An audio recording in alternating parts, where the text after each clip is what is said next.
Hi everyone, welcome back to the channel. In our previous videos, we covered arrays, how to declare them, traverse them, insert, remove, and search for values. Today, we are taking arrays to the next level by exploring the multi-dimensional arrays in JavaScript.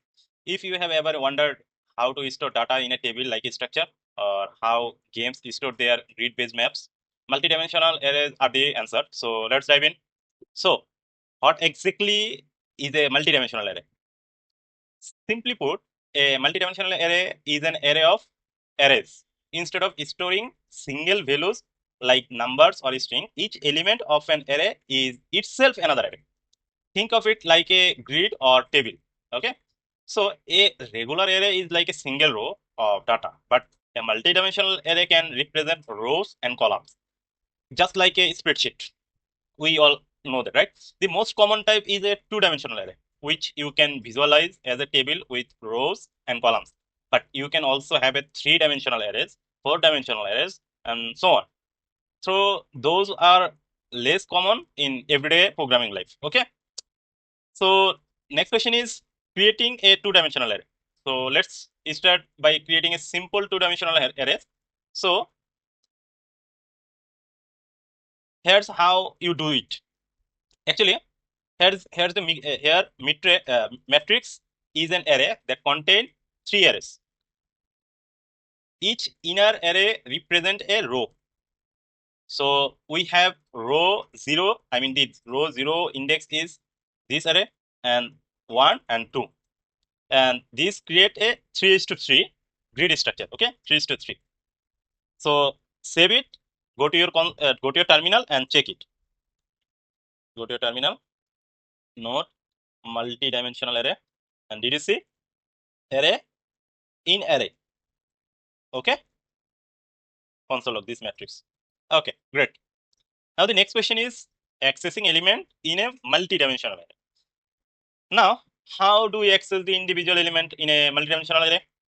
So we use two sets of square bracket, and first bracket specify the rows index, and the second specify the column index, right? So also for testing, we need to see how it give us the output, right? Console log. So the matrix 0 index, this is our first array. So first rows is 0 index, right? We already know the row 0 means this element and this array. So this is our 0 index. Actually, it's give the element in the first row, right? And first column. And this 0 is our first column, which is 1. Then secondly, 1 1 means give us the element in the second row, right? Second column, which is 5.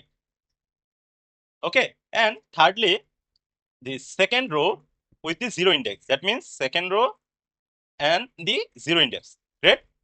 This is really actually it's pretty straightforward, right? Okay. Now modifying the elements. You can also modify elements in the multi-dimensional array using the same notation. Okay, exactly same notation. If you want to modify it, suppose this is the matrix. These was our matrix, right? Array in array. So 0 and 1, right? So what it give us? Actually, we say in 0 first row and the first column will be the 20. When you are console log this 0, this one, you get 120. It's already modified. Okay. So actually we change the value at row 0, column 1 from 2 to 20. And the value at row is 2, column 2 from 9 to 100. Right? This 9 would be 100. Isn't it great? Okay, great. Now, traversing a multi-dimensional arrays, another important topic. To traverse or loop through a multi-dimensional array, we typically use the nested loops. One loop for the rows and another for the column. Okay. So this would be this. The outer loop iterate through each row using I, right? Each row using this I. We already cover up this part, our previous for loop, right? And the inner loop iterates through each column in that row using this J, right? And this will print all the elements one by one, like 1, 2, 3 from this 1, 2, 3, 4, 5, 6, 7, 8, 9, right? All every elements by serial wise. Okay, great. So the next is the practical example, is storing the student guides. Sorry, grades.